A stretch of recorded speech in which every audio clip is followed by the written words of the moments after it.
Hello everyone, welcome to my YouTube channel English literature zone. आज के video में हम लोग ऑफ स्टडीज़ जो कि फ्रांसिस बैकन का काफ़ी फेमस वर्क है उसके बारे में पढ़ेंगे। तो वीडियो शुरू करते हैं। वीडियो जो है काफ़ी इजी लैंग्वेज में होगा। वीडियो के थ्रू आपका हेल्प होता है। वीडियो आपके सिलेबस का है तो प्लीज़ आप लोग वीडियो को लाइक करना, चैनल को सब्सक्राइब करना और कमेंट करके बताना वीडियो आपको कैसा लगा। ठीक है। और ये जो नोट्स है ना 10 मार्क्स के लिए नहीं है। इट मीन्स अगर 10 मार्क्स का आपका आंसर आता है ना तो आपको इसको छोटा करना होगा, कुछ पैराग्राफ हटाना होगा। और 16 मार्क्स तक के लिए बिल्कुल सही है ये नोट्स। 20 मार्क्स के लिए भी लिख सकते हो, बट 10 मार्क्स के लिए अगर आपका आता है ये क्वेश्चन तो आपको इसमें इस नोट्स को छोटा करना होगा। ठीक है, शॉर्ट करना होगा, कुछ पैराग्राफ हटाना होगा। तो वीडियो शुरू करते हैं आज का हम लोग। Of studies. Of study is the masterpiece essay. Of studies जो एक मास्टरपीस एसे है, nicely written by Francis Bacon, जिसको कि रिटन लिखा गया है फ्रांसिस बैकन के द्वारा। Who is popularly known as eminent essayist, thinker, scholar, philosopher in English literature. English literature के फिलोसोफर, महान मतलब एमिनेंट एसेइस्ट, प्रमुख एसेइस्ट के रूप में, थिंकर के रूप में, स्कॉलर विद्वान के रूप में जाने जाते हैं Francis Bacon. He belong to the Elizabethan age. वह एलिजाबेथन एज से बिलोंग करते थे, मतलब एलिजाबेथन एज के ऑथर के रूप में जाने जाते हैं। So far as Francis Bacon is concern, और जहाँ तक फ्रांसिस बैकन का संबंध है, he was one of the greatest man of literature. Literature के one of the greatest man के रूप में जाने जाते हैं। And is popularly known as, और मेनली जाने जाते हैं as the father of English essay, English essay के फादर के रूप में। Being the essayist of the Elizabethan as, Elizabethan age के एसेइस्ट होने के नाते he wrote a galaxy of essays on different issue. वो ढेर सारा क्या लिख रखे, एशे लिख रखे अलग अलग इशू पे। His some world famous essays are, उनका जो कुछ वर्ल्ड फेमस एशे है वो है of studies, of love, of friendship, of hatred, of death, of truth, of philosophy, of beauty, of ambition and of custom and education. इसी तरह से of करके ढेर सारा टाइटल ऐड करके, मतलब जितना हम मेंशन किए ना उसका ट्रिपल या 4 टाइम्स मल्टीपल एशे लिखे हुए हैं। बस इसी तरीके से सबका टाइटल है ऑफ करके। अब आगे है the present essay of study is one of the most attractive essay. One of the most attractive essay जो था वो ऑफ स्टडीज था, which was written on the behalf of study, जो कि स्टडी पे लिखा गया था। द एशे ऑफ स्टडीज इज द, जो एशे है ऑफ स्टडी जो है, इज द फर्स्ट एशे, वह मतलब पहला एशे था इन द सीरीज ऑफ 10 एशे, मतलब 10 एशे के सीरीज में, 10 एशे की श्रेणी में वह पहला एशे था जिसको पब्लिश किया गया, पब्लिश्ड इन 1597। तो ये हो गया कि 1597 में पब्लिश किया गया 10 एशे में से जो द ऑफ स्टडीज है सबसे पहला एशे था। द टाइटल ऑफ हिज एशे कलेक्शन, उनका जो मतलब जो 10 एशे मतलब पब्लिश किया गया तो उसका जो टाइटल था एसेज और काउंसिल्स सिविल एंड मॉरल, ये उस मतलब एशे का टाइटल था। अब आगे है इन दिस एशे, इस एशे में the writer has highlighted the importance of reading. इस एशे में जो है राइटर क्या करते हैं, रीडिंग के इम्पोर्टेंस को हाईलाइट करते हैं, राइटिंग के एंड लर्निंग के इन वंस लाइफ। किसी इंसान के जीवन में रीडिंग, राइटिंग, लर्निंग का क्या इंपॉर्टेंट है विथ एक्सपीरियंस, और एक्सपीरियंस भी दिखाते हैं, अनुभव भी दिखाते हैं। Reinforcing the 3 purpose of studies, और साथ ही साथ मतलब 3 पर्पस, 3 उद्देश्य बताते हैं स्टडीज़ के, मतलब पढ़ाई का जो 3 उद्देश्य क्या होता है। फॉर डिलाइट यानी खुशी के लिए, आनंद के लिए, for ornament and for ability, ये 3 चीज़ बताया गया जिसके लिए स्टडीज़ इम्पॉर्टेंट है। फिर आगे है the essay of studies. Essay of studies में the writer Francis Bacon describing the importance of studies, writer जो है फ्रांसिस बैकन वो स्टडीज़ के इम्पोर्टेंस को बताते हैं इन ह्यूमन लाइफ, इन मानव के जीवन में स्टडीज़ का क्या इंपॉर्टेंस है इस चीज़ को बताते हैं। The writer begins this essay by enlisting 3 purpose of studies. जो राइटर है इस एसे को शुरू करते हैं 3 मतलब पर्पस स्टडीज़ के बताते हुए, विच आर एज फॉलो, जो निम्न तरीके से हैं। स्टडीज़ फॉर डिलाइट, स्टडीज़ जो है डिलाइट यानी खुशी, आनंद के लिए की जाती है। स्टडीज़ फॉर गेनिंग डिलाइट और happiness is one's life. Studies क्यों किया जाता है, स्टडीज़ किया जाता है मतलब वही खुशी के लिए या फिर अपने लाइफ में हैप्पीनेस के लिए। स्टडीज़ फॉर ऑर्नामेंट, स्टडी किया जाता है ऑर्नामेंट यानी खुद को अच्छा दिखाने के लिए, सुंदर दिखाने के लिए। स्टडीज़ फॉर ऑर्नामेंटिंग वंस लाइफ, खुद के लाइफ को सजाने के लिए, अच्छा दिखाने के लिए। स्टडीज़ फॉर एबिलिटी, एबिलिटी के लिए किया जाता है, योग्यता के लिए। Studies for improving one's ability in life, मतलब इंसान की जो एबिलिटी होती है, योग्यता होता है, उसको इम्प्रूव करता है जो स्टडी। तो ये 3 मेन पर्पस बताया गया है स्टडी का। अब आगे है, Francis bacon has outline 3 main uses of studies. तो फ्रांसिस बैकन वही 3 यूज को आउटलाइन करते हैं, रेखांकित करते हैं। The first use of study is that they serve for delight और प्लेजर। और जो फर्स्ट यूज है उसमें दिखाते हैं कि स्टडी जो है सर्व मतलब स्टडी को जो क्या माना जाता है, डिलाइट और प्लेजर, खुशी और आनंद के लिए माना जाता है। This delight it can be found in solitude. और ये जो खुशी है, ये जो आनंद है, हमको हम लोग को कब मिलती है? सॉलिट्यूड में मिलती है, एकांत में मिलती है। और leisure after retirement from active life. और जो हम एक्टिव लाइफ से जब रिटायरमेंट ले लेते हैं, जब फ्री होते हैं, तब वो आनंद हमें स्टडीज़ के थ्रू मिलती है। Secondly, study serve as an ornament in communication. एक ऑर्नामेंट्स, एक मतलब एक होता है ना सजाने वाला सामान, जो किसी भी चीज़ को निखार कर मतलब बहुत अच्छा कर देता है और ज़्यादा उसकी सुंदरता को बढ़ा देता है। तो ऑर्नामेंट्स के रूप में यूज़ किया गया स्टडीज़ को कम्युनिकेशन में, कन्वर्सेशन में और कोर्स में। ठीक है, कि कोई अगर इंसान मतलब पढ़ा लिखा होता है तो क्या होता है, बहुत अच्छा कन्वर्सेशन कर सकता है, किसी के साथ ज़्यादा अच्छे से कम्युनिकेट कर सकता है। इस वजह से ऑर्नामेंट्स के रूप में यूज़ किया गया स्टडीज़ को। An educated person talk more attracting than an illiterate person. जो एजुकेटेड पर्सन होता है, पढ़ा लिखा जो इंसान होता है, वो ज़्यादा अच्छे से बात कर सकता है, इलिटरेट जो अनपढ़ पर्सन है उससे ज़्यादा अच्छे से। The third use of study is, और जो थर्ड यूज़ है, that they help in decision making.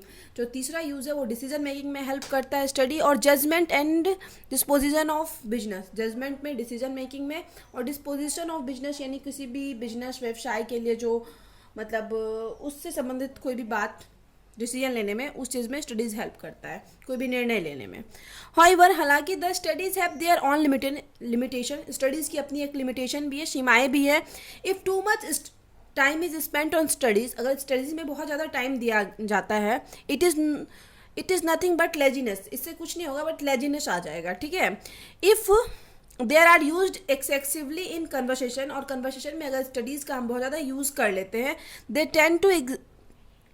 they tends to exaggerate and pose a person and तो ये क्या करेगा, इंसान को क्या होता है, बढ़ा चढ़ा के प्रस्तुत करता है। और पोज ए पर्सन, और पोज इट मीन्स, और इंसान को एक तरह से बनावटी दिखावा लगने लगता है जब कोई स्टडीज़ को अपनी कन्वर्सेशन में बहुत ज़्यादा यूज़ करता है। If scholar makes every decision of his life with his knowledge. अगर कोई स्कॉलर है, इट मीन्स कोई विद्वान है, और वो अपने लाइफ का सारा डिसीजन अपने नॉलेज के थ्रू लेता है, देन इट इज़ फुलिश। तो यह क्या होगा, मूर्खता होती है। And humorous behaviour of the scholar. ये मूर्खता और मतलब ह्यूमरस, काफ़ी मतलब हंसी वाला बिहेवियर हो जाएगा स्कॉलर के लिए। कि ऐसा नहीं है कि स्टडीज़, अगर हम बहुत ज़्यादा स्टडी किए हुए तो सारा चीज़ हम अपनी लाइफ में जो भी डिसीजन है सारा स्टडी से रिलेटेड उसके तरीके से सोच के लेंगे। अकॉर्डिंग टू बैकन के अकॉर्डिंग, यहाँ पे फिर एक कोट्स मेंशन किए। क्राफ्टी मैन, इसका हम मतलब एक्सप्लेन भी आगे किए हुए हैं। Crafty man condemn studies, simple man admire them and wise man use them.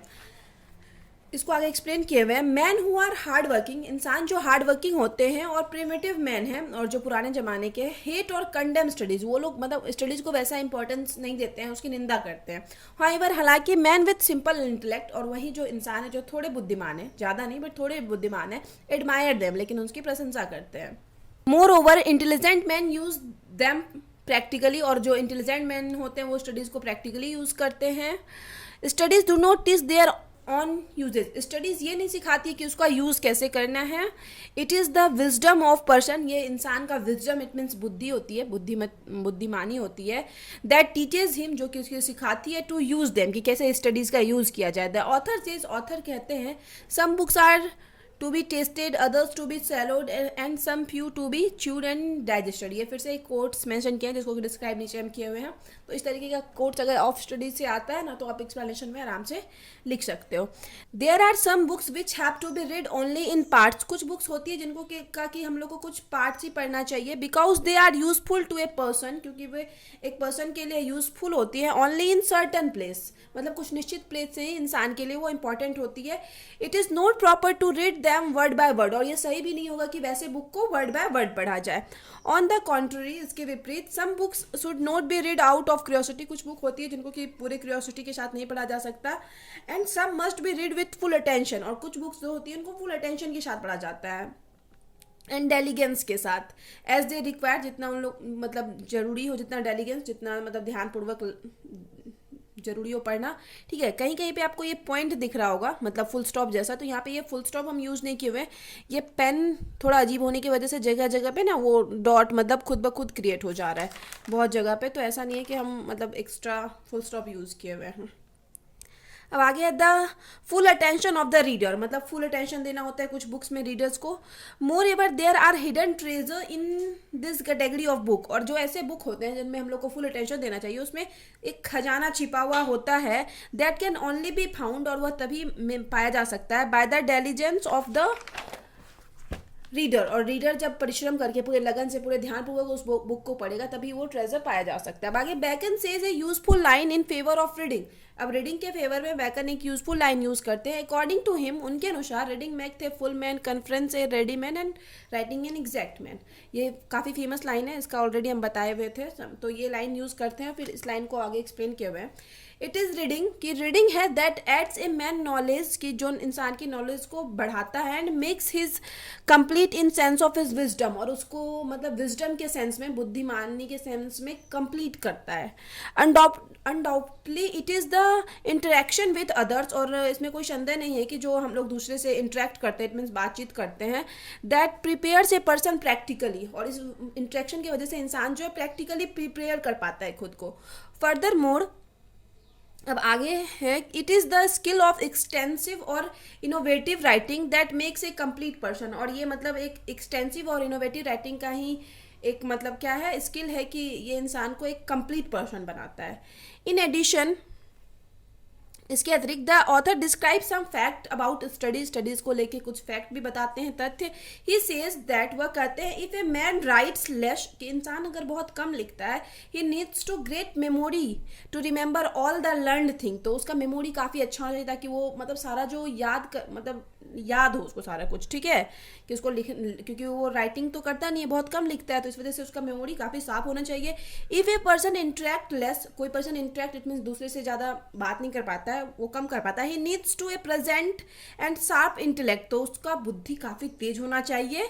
And if one read little, और कोई इंसान जो है बहुत ज़्यादा कम पढ़ता है, he must be clever in knowing what he does note, तो उसको इस चीज़ के लिए काफ़ी मतलब क्या होना चाहिए, क्लेवर होना चाहिए कि उसको मतलब उसको क्या नहीं करना है, इस चीज़ के लिए काफ़ी कंफर्म होना चाहिए। अब आगे, bacon impresses the readers, bacon impress करते हैं रीडर्स को through his comprehensive and great saying, मतलब फिर से एक कोट्स लिया गया तो जिसके थ्रू रीडर्स इम्प्रेस होते हैं।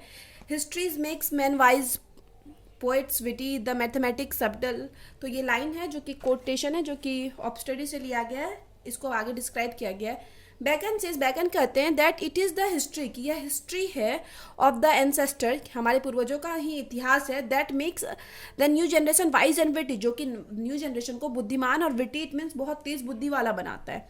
These are the rules of and regulation, और ये मतलब रूल्स और रेगुलेशन है, laid down by the ancient that make mathematics subtle, तो और ये जो रूल और रेगुलेशन जो है वो एंशिएंट इट मीन्स प्राचीन समय से चले आ रहे हैं, जो मैथमेटिक्स को सर्टल इट मीन्स तेज बुद्धि वाला बनाता है। अब आगे है, it is because of history, मतलब हिस्ट्री की वजह से, that philosophy has deep meaning, philosophy का मीनिंग जो होता है फिलॉसफी में वो काफ़ी गहरा होता है, and can be defined through logic, और इसको डिफाइन किया जाता है लॉजिक और रेथोरिकल आर्ग्यूमेंट के through. Bacon encloses the essay by saying, Bacon अब इस एसे को इनक्लोज इट मीन्स बंद करते हैं ये कहते हुए, so every defect of the mind may have a special receipt, ठीक है। अब आगे हम एंड में कंक्लूजन ऐड किए हुए हैं। Bacon study essay deals with, bacon का जो ऑफ स्टडी यानी बैकन्स ऑफ स्टडी यहाँ लिख देते हैं, ऑफ स्टडी जो भी हम लोग का टाइटल है, ऑफ स्टडीज ऐसे deals with the benefits of the study, या बेनिफिट्स के मतलब मेनली क्या बताता है, स्टडीज़ के बेनिफिट्स को बताता है, to individual in daily life में स्टडीज़ के इंपॉर्टेंट को, from reading books, book read करने से, to writing papers, book read करने से लेकर राइटिंग पेपर्स तक, study plays an important role, study अपना बहुत महत्वपूर्ण भूमिका निभाता है इन ए पर्सन के लाइफ में, making him learn witty and experience, ताकि वह इंसान लर्न बन सके, विटी इट मीन्स तेज बुद्धि वाला बन सके, और एक्सपीरियंस बन सके। Bacon essay is rich in intellectual wisdom. व्याकरण का जो एसे होता है ना, काफ़ी रिच होता है एक इंटेलेक्चुअल विजडम के लिए, ठीक है। उसमें बौद्धिक मतलब बुद्धिमानी दिखाई जाती है, प्रैक्टिकल अप्रोच दिखाया जाता है और प्रैक्टिकल विजडम भी दिखाया जाता है। Hence it is consider the most beneficial essay.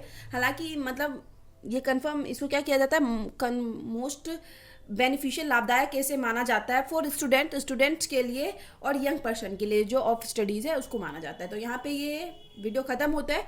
Video अगर आपको अच्छा लगा, वीडियो की तो आपका हेल्प होता है, तो प्लीज़ आप लोग वीडियो को लाइक करना, चैनल को सब्सक्राइब करना और कमेंट करके बताना वीडियो कैसा लगा। मिलते हैं नेक्स्ट वीडियो में नेक्स्ट टॉपिक के साथ।